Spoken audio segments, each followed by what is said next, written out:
Good morning students. आज आप लोग मॉलिक्यूलर बेसिस ऑफ इनहेरिटेंस का जो चैप्टर है उसके अंदर एक इम्पॉर्टेंट टॉपिक जेनेटिक कोड के बारे में हम स्टडी करेंगे। जो जेनेटिक कोड होता है उसका रोल क्या होता है और क्यों हम इसको स्टडी करते हैं उसके बारे में पहले जानते हैं। जो आपका ट्रांसलेशन प्रोसेस होता है, मतलब जो आपका मैसेंजर आरएनए के ऊपर कुछ स्पेशल टाइप के कोडोन्स होते हैं और उसी कोडोन्स के अकॉर्डिंग आपके डिफरेंट टाइप्स के अमीनो एसिड का फॉर्मेशन होता है ट्रांसलेशन प्रोसेस में। तो आपके जो मैसेंजर आरएनए में कोडोन्स रहेंगे उसी के अकॉर्डिंग आपको अमीनो एसिड बनेंगे और अमीनो एसिड जो बनेंगे उसी के अकॉर्डिंग आपकी प्रोटीन की चेन बनती है। इसलिए जेनेटिक कोड अगर आपका ट्रांसलेशन होना है तो जेनेटिक कोड उसके लिए नेसेसरी है। तो हम बात करते हैं कि जेनेटिक कोड की डेफिनेशन के बारे में। तो देखते हैं, it is a 3 letter language made of nitrogen base. आप सबको पता होगा कि जो जेनेटिक कोड होता है वो 3 लेटर के जेनेटिक कोड होते हैं और जिसके अंदर क्या होते हैं, नाइट्रोजन कोड होते हैं, नाइट्रोजन बेस होते हैं। जो नाइट्रोजन बेस होते हैं इसकी कैपेसिटी क्या होती है, जो आपके जेनेटिक इन्फॉर्मेशन है इसको आपको कैरी करते हैं और पर्टिकुलर जो जेनेटिक कोड होता है वो पर्टिकुलर किसी अमीनो एसिड के लिए रिस्पॉन्सिबल होते हैं। और जेनेटिक कोड प्रेजेंट किसके ऊपर होते हैं, जेनेटिक कोड आपके मैसेंजर आरएनए के ऊपर प्रेजेंट होते हैं। आजकल जो जेनेटिक कोड हम स्टडी कर रहे हैं मेनली ट्रिपलेट कोडोन वाला स्टडी करते हैं। देखिए मैंने यहाँ पे कुछ कोडोन्स के बारे में बताया है कि जनरली जो हम लोग आज कोडोन स्टडी करते हैं जेनेटिक कोड, वो ट्रिपलेट कोड है। ट्रिपलेट कोड का मीन्स इसमें है कि इसके अंदर जो नाइट्रोजन बेस हैं वो 3 प्रेजेंट होते हैं। इसका जो नाइट्रोजन बेस है वो 3 प्रेजेंट होते हैं और इससे जो आपके 3 नाइट्रोजन बेस होते हैं इससे जो कोडोन बनते हैं कितने बनते हैं, 64 टोटल कोडोन बनते हैं। लेकिन इस कोडोन से पहले भी कुछ और कोडोन दिए गए थे जो बाद में रिजेक्ट कर दिए गए थे। और कौन कौन से थे उसके बारे में देखते हैं। पहले आपका दिया गया था सिंगलेट कोड। सिंगलेट कोड का मतलब है कि ऐसे कोडोन्स थे जिसके पास केवल और केवल सिंगल टाइप के नाइट्रोजन बेस प्रेजेंट थे। जैसे अगर हम मान लें कि हमारे पास एक नाइट्रोजन बेस है एडेनिन, तो उसका जो कोडोन होगा वो सिंगल होगा। फिर यूरेसिल का एक कोडोन सिंगल होगा, ग्वानिन का एक कोडोन सिंगल होगा और साइटोसिन का एक कोडोन आपका सिंगल होगा। तो आपके डिफरेंट कितने कोडोन्स बनेंगे, 4 कोडोन्स बनेंगे। लेकिन जो हमारे अंदर नेसेसरी अमीनो एसिड के नंबर होते हैं वो 20 होते हैं। 20 अमीनो एसिड नेसेसरी हैं। विदाउट 20 अमीनो एसिड के हमारे जो अंदर बॉडी के या सेल्स के जो ट्रांसलेशन है वो प्रोसेस कंप्लीट नहीं होगी।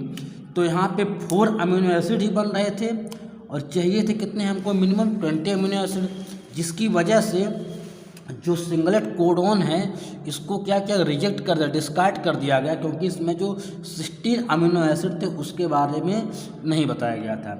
जो डबलेट कोडोन है उसमें क्या होते हैं कि आपको जो डबलेट कोडोन होते हैं वो आपके 2 नाइट्रोजन बेस से बने होते हैं। 2 नाइट्रोजन बेस से बने होते हैं और इससे आपके जो कोडोन बनते हैं टोटल कितने बनते हैं, 16 कोडोन बनते हैं। लेकिन इसको रिजेक्ट क्यों किया गया, क्योंकि इसमें भी 20 अमीनो एसिड नहीं बनकर कितने बने थे, 16 बन रहे थे, 4 की कमी थी जिसकी वजह से उसको रिजेक्ट कर दिया गया।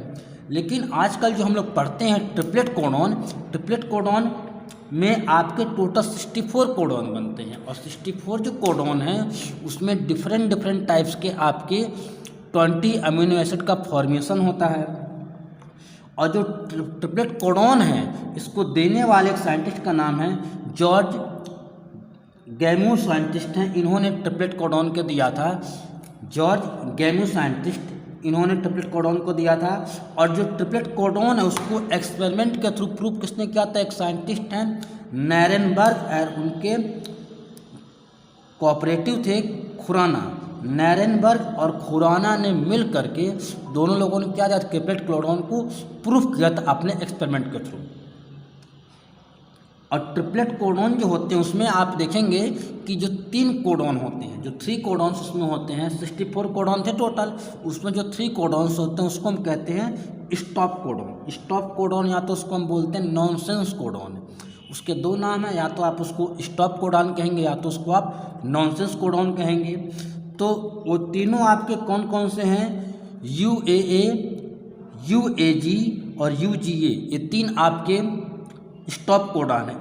इसका मतलब है कि ये तीनों कोडॉन्स ऐसे हैं कि अगर तीनों कोडॉन आपके मैसेंजर RNA के ऊपर प्रेजेंट रहेंगे तो किसी भी प्रकार का अमीनो एसिड का फॉर्मेशन नहीं होगा, क्योंकि इसके किसी का भी एंटीकोडॉन नहीं होता है इस कोडॉन का। और ओनली जो हमारे अब 64 में से अगर हम 3 माइनस करेंगे तो हमारे जो 61 कोडॉन्स बचेंगे, जो रिमेनिंग 61 कोडॉन्स हैं, इससे हमारे क्या बनते हैं? जो 20 अमीनो एसिड का फॉर्मेशन होता है।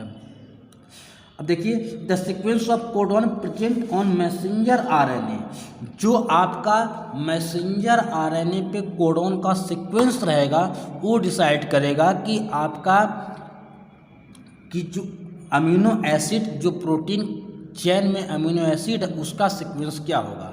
मतलब जो सीक्वेंस, जो कोड आपका मैसेंजर RNA के ऊपर रहेगा उसी के अकॉर्डिंग आपका जो प्रोटीन चेन में अमीनो एसिड का सीक्वेंस डिसाइड किया जाता है। अब देखिए, अमीनो एसिड को बनाने का तरीका बहुत आसान है। आप सबको पता होगा कि जो DNA होता है उसके अंदर जो नाइट्रोजन बेस होते हैं वो 4 होते हैं: एडेनिन, ग्वानिन, साइटोसिन और थायमिन। लेकिन यहाँ पे हमको क्या देखना है? मैसेंजर RNA, मतलब हम पढ़ रहे हैं किसके बारे में? RNA के बारे में।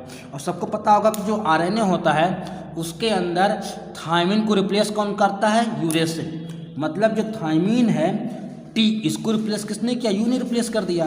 तो इसके अंदर आपके जो नाइट्रोजन बेस कौन से होंगे? एडेनिन, ग्वानिन, साइटोसिन और थायमिन। ये फर्स्ट पोजीशन इसका है। सेकंड पोजीशन ऐसे आप कॉलम बना करके यूरेसिल, साइटोसिन, एडेनिन और ग्वानिन। और थर्ड पोजीशन ऐसे आप यूरेसिल, साइटोसिन, एडेनिन और ग्वानिन, इस सीक्वेंस में आप लिख लेंगे। और लिखने के बाद इसके जो अमीनो एसिड के फॉर्मेशन होगा वो उसको आप बना सकते हैं। जैसे यू आपने इधर लिखा है, यू आपका इस कॉलम में भी प्रेजेंट है, यू आपने यहाँ का लिखा, इस कॉलम का यू यहाँ प्रेजेंट है और इधर का भी यू आपका इधर प्रेजेंट है। तो इसको तीनों को आपने नाइट्रोजन बेस को एक साथ लिख दिया और आपका जो कोडॉन बना वो कोडॉन बना ट्रिपल यू आपका कोडॉन बना है। तो उसके लिए जो आपका अमीनो एसिड बनेगा वो कौन सा बनेगा? फेलिन अमीनो एसिड का फॉर्मेशन होगा। जैसे यहाँ पे देखिए, सी आपका था, सी आपने यहाँ पे लिखा, यू था, यू लिखा आपने, यहाँ का यू लिया आपने। तो इससे जो आपको अमीनो एसिड बनेगा कौन सा बनेगा? ल्यूसिन अमीनो एसिड बनेगा। ये ट्रिपल कोडॉन आपका जो होगा मैसेंजर RNA के ऊपर, उसके अकॉर्डिंग आपका जो अमीनो एसिड का फॉर्मेशन होगा कौन सा होगा? ल्यूसिन अमीनो एसिड का फॉर्मेशन होगा। तो इस हिसाब से आप जब जेनेटिक कोड आप बनाएंगे तो ये आपके 64 जेनेटिक कोड बनेंगे। लेकिन इसमें 3 आपके जेनेटिक कोड जो हैं वो आपके स्टॉप कोडॉन्स हैं। यहाँ पे 3 हैं, UAA, UAG एंड UGA। ये 3 आपके ऐसे कोडॉन्स हैं जो कौन से कोडॉन्स हैं? स्टॉप कोडॉन्स हैं। मतलब इसके अगर आपका प्रेजेंट है मैसेंजर RNA के ऊपर तो इससे किसी भी टाइप का अमीनो एसिड का फॉर्मेशन नहीं होगा। इसके बाद कुछ इसमें इसकी कुछ प्रॉपर्टीज होती हैं, जो आपका जेनेटिक कोड होता है उसकी कुछ प्रॉपर्टीज हैं, वो भी देख लीजिए, इंपॉर्टेंट होते हैं। Genetic code is universal. Genetic code is universal का मतलब क्या है कि जो आपका जेनेटिक कोड होगा वो आपका बैक्टीरिया से लेकर के ह्यूमन तक, मीन्स स्मॉलेस्ट से लेकर के सिंपलर से लेकर कॉम्प्लेक्स तक जो आपके जेनेटिक कोड होंगे वो सभी इंडिविजुअल में क्या होंगे? सेम टाइप के होंगे, सेम होंगे। इसको कहा था जेनेटिक कोड इज यूनिवर्सल। ये सभी में सेम होगा। बैक्टीरिया में जो आपका जेनेटिक कोड होगा वही जेनेटिक कोड ह्यूमन में भी होगा और जेनेटिक कोड आपका कॉकरोच में भी होगा। सबके अंदर वही आपका जेनेटिक कोड होगा, सेम होते हैं। जेनेटिक कोड कैसे? Triplet code. Triplet code means उसके अंदर जो 3 आपके नाइट्रोजन बेस होंगे, उतने नाइट्रोजन बेस से मिलकर आपके जेनेटिक कोड का फॉर्मेशन होगा। Genetic code is commaless. Genetic code is commaless का मतलब है कि जेनेटिक कोड मान लीजिए हमारा ट्रिपल यू है, तो उसके बीच में कहीं पंक्चुएशन या कॉमा नहीं यूज किया जाएगा, ध्यान रखिएगा। जेनेटिक कोड जो होगा वो आपका कंटिन्यूस होगा और इसके बीच में कहीं पर भी कॉमा या पंक्चुएशन का यूज नहीं किया जाएगा। अगर आपने कॉमा या पंक्चुएशन का यूज किया तो मतलब आप उस जेनेटिक कोड को नहीं माना जाएगा, जेनेटिक कोड नहीं होगा। और अगला इंपॉर्टेंट पॉइंट है AUG। जो AUG आपका जेनेटिक कोड है, यहाँ देखिए पीछे आपका जो AUG आपका जेनेटिक कोड है, AUG, ए आपने यहाँ से लिया, यू को इधर से और जी को आपने इधर से लिया, तो AUG आपका जो है वो क्या शो करेगा, वो 2 वर्क करता है। AUG क्या काम करता है, 2 काम करता है। एक आपका होता है इनिशिएटर कोडॉन, एक क्या होता है आपका इनिशिएटर कोडॉन होगा। जो आपका ट्रांसलेशन प्रोसेस अगर शुरू होना है उसके लिए AUG कोडॉन का होना कंपलसरी है। अगर AUG कोडॉन नहीं रहेगा तो आपका ट्रांसलेशन प्रोसेस स्टार्ट ही नहीं होगा। अगर ट्रांसलेशन प्रोसेस स्टार्ट नहीं होगा तब क्या होगा, तो आपका ट्रांसलेशन होगा ही नहीं, और ट्रांसलेशन अगर नहीं होगा तो आपका प्रोटीन का फॉर्मेशन नहीं होगा। और दूसरा इसके 2 रोल हैं। AUG आपका जेनेटिक कोड, इसके 2 रोल, एक तो इनिशिएटर का काम करेगा, सेकंड क्या काम करेगा, मेथियोनिन अमीनो एसिड का फॉर्मेशन भी करता है। इसके 2 रोल हैं, एक तो आपका इनिशिएटर का काम, दूसरा क्या करेगा कि जो मेथियोनिन अमीनो एसिड है उसको सिंथेसाइज के लिए क्या करेगा, एक्टिवेट करेगा, उसके लिए फिर एंटीकोडॉन बनेगा। अगला पॉइंट देखिएगा, genetic code is specific. Genetic code is specific का मतलब है कि सभी जितने भी टाइप के आपके जेनेटिक कोड होंगे, सभी जेनेटिक कोड क्या होंगे, स्पेशल टाइप के अमीनो एसिड का फॉर्मेशन करते हैं। ऐसा नहीं कि एक ही टाइप का जेनेटिक कोड है तो सभी अमीनो एसिड का फॉर्मेशन करेगा। Specific genetic code specific amino acid के फॉर्मेशन के लिए रिस्पॉन्सिबल होते हैं। अगला पॉइंट देखिए, इसमें mutation can cause change in codon. Mutation अगर होगा, म्यूटेशन की वजह से क्या होते हैं, जो जेनेटिक कोडॉन्स होते हैं क्या होते हैं, चेंज हो जाते हैं। क्या होते हैं, चेंज हो जाते हैं। म्यूटेशन की वजह से क्या हो जाता है, जेनेटिक कोडॉन जो होते हैं वो चेंज हो जाते हैं। म्यूटेशन क्या होता है, सडनली चेंज इन क्रोमोसोम और जीन्स। जो आपके क्रोमोसोम और जीन्स होते हैं उसके अंदर अगर सडनली कोई चेंजेस आते हैं उसको बोलते हैं म्यूटेशन।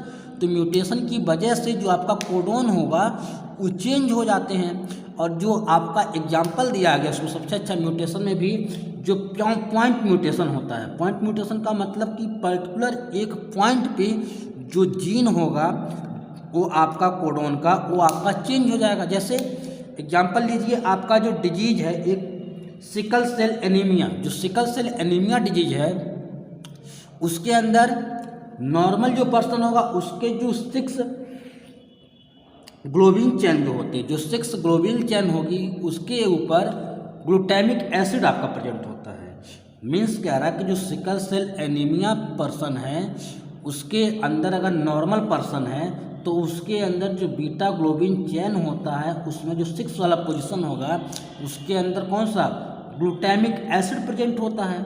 लेकिन अगर कह रहा वही ह्यूमन, वही जो पर्सन अगर वो पेशेंट हो जाए, सिकल सेल एनीमिया डिजीज का पेशेंट हो जाए, तो उसके अंदर जो 6 बीटा ग्लोबिन का चेन है उसका जो 6 पोजीशन है उसमें जो आपका ग्लूटामिक एसिड होगा वो वैलिन अमीनो एसिड में कन्वर्ट हो जाएगा। मीन्स जो ग्लूटामिक एसिड है आपका अमीनो एसिड वो किस में कन्वर्ट हो जाएगा, वैलिन अमीनो एसिड में कन्वर्ट। यहाँ पे क्या होगा, जो ग्लूटामिक एसिड का आपका कोड है क्या GAG है, लेकिन जब वैलिन में कन्वर्ट होगा तो GUG में कन्वर्ट। मीन्स यहाँ पे देखिए कि जो A है उसको केवल यहाँ पे म्यूटेशन की वजह से जो A है वो U में चेंज हुआ है, लेकिन G का जो रिप्लेस है, G अपने आप अपने प्लेस पे बने हुए हैं। तो A को रिप्लेस किसने कर दिया, U ने रिप्लेस कर दिया। किसकी वजह से, म्यूटेशन की वजह से। म्यूटेशन में कौन सा, पॉइंट म्यूटेशन की वजह से, जिसकी वजह से जो ग्लूटामिक अमीनो एसिड का फॉर्मेशन है वो नहीं होकर किसका हो गया, वैलिन अमीनो एसिड का फॉर्मेशन हो गया। अब 20 अमीनो एसिड हमारे पास होते कौन कौन से हैं उसके थोड़े से नाम जान लीजिए। Glycine acid amino acid, alanine, valine, isoleucine, leucine, phenyl alanine, tyrosine, tryptophan, threonine, serine, methionine, cysteine, aspartic acid, glutamic acid, asparagine, glutamine, lysine, arginine, histidine and proline. ये 20 अमीनो एसिड होते हैं जो हमारी बॉडी को क्या होती हैं, रिक्वायरमेंट होती हैं। अब रिक्वायरमेंट तो होती है, अगर ये 20 अमीनो एसिड हमारे बॉडी को प्रॉपर अमाउंट में मिलेगा तब तो हमारी बॉडी क्या करेगी, ट्रांसलेशन करेगी। लेकिन उसमें से क्या होते हैं, कुछ अमीनो एसिड कैसे होते हैं। अब अमीनो कैटेगरी में डिवाइड करिए। Amino acid are 2 type. Amino कितना टाइप के होते हैं, 2 टाइप के। एक आपका नॉन इसेंशियल, एक आपका होता है इसेंशियल। एक आपका होता है नॉन इसेंशियल और एक आपका होता है इसेंशियल। जो इसेंशियल होते हैं वो क्या होते हैं, जरूरी है। इसेंशियल मीन्स क्या होता है, नेसेसरी, जरूरी है। अब जरूरी है तो किसके लिए, लेकिन हमारी बॉडी में प्रोड्यूस नहीं होते हैं, not form in human body. ये हमारी ह्यूमन बॉडी में नहीं मिलते हैं। जब ह्यूमन बॉडी में फॉर्म नहीं होगा तो कहीं ना कहीं इसको हमको डाइट से, फूड से लेना पड़ेगा। लेकिन जो इसेंशियल नॉन इसेंशियल वाले होते हैं वो फॉर्म इन बॉडी, ये हमारी बॉडी में बनते रहते हैं। मीन्स इसको हमारी बॉडी में डाइट से नहीं लेना, फूड से नहीं लेना, हमारी बॉडी में ऑटोमेटिकली ये बनते रहते हैं। अब इसेंशियल जो बॉडी में बनते नहीं हैं उसको देखते हैं, और जो बनते हैं वो बॉडी में कहाँ बनते हैं, बॉडी में स्पेशली हमारी जो लीवर होती है उस लीवर के अंदर जो नॉन इसेंशियल आपके अमीनो एसिड होते हैं उसका फॉर्मेशन होता है। तो जो इसेंशियल होते हैं उसका फॉर्मेशन नहीं होता। कौन कौन से हैं, मिथाइनिन है आपका, मिथियोनिन है, आर्जिनिन है, थ्रियोनिन है, ट्रिप्टोफैन है आपका, वैलिन है, आइसोल्यूसिन है, ल्यूसिन है, फेलिन है, हिस्टिडीन है और लाइसिन है। ये 10 अमीनो एसिड आपके हैं जिसकी रिक्वायरमेंट हमारी बॉडी में होती है। लेकिन कहाँ से, हमको डाइट से लेना पड़ता है, भोजन से, क्योंकि हमारी बॉडी में बनते नहीं हैं। लेकिन अब इन 10 को छोड़ करके बाकी के जो 20 में से रिमेनिंग जो बचे हैं वो कैसा होता है, नॉन इसेंशियल होते हैं। ज़रूरी नहीं है कि उसका हमको यूज करना पड़े। इसमें से भी जो आपकी 7 होते हैं, 7 कौन कौन से, फर्स्ट, 4th, 6, 7, 8, 9, 10, ये जो आपके 7 होते हैं, first methionine, tryptophan, isoleucine, leucine, फिनाइलिन, histidine and lysine. ये 7 आपके जो होते हैं, 7 कैसे होते हैं, 7 amino acid present in all animals. ये जो 7 आपके होते हैं इस सभी एनिमल्स में प्रेजेंट होंगे, नेसेसरी, जरूरी। ये 7 आपके सभी के अंदर प्रेजेंट। कौन से, methionine, tryptophan, isoleucine, leucine, Phelan, histidine and lysine. ये 7 आपके हमेशा सभी के अंदर होंगे। लेकिन ह्यूमन के अंदर, जो ह्यूमन होते हैं उसके अंदर 8 अमीनो एसिड जनरली प्रेजेंट होता है। किसके अंदर, प्रेजेंट इन एडल्ट ह्यूमन। और आपका जो 10 अमीनो एसिड, ये जो 10 अमीनो एसिड है इसमें से प्रेजेंट इन चाइल्ड ह्यूमन। ये जो आपके चाइल्ड होंगे ह्यूमन की, उसके अंदर आपके 10 अमीनो एसिड प्रेजेंट होते हैं।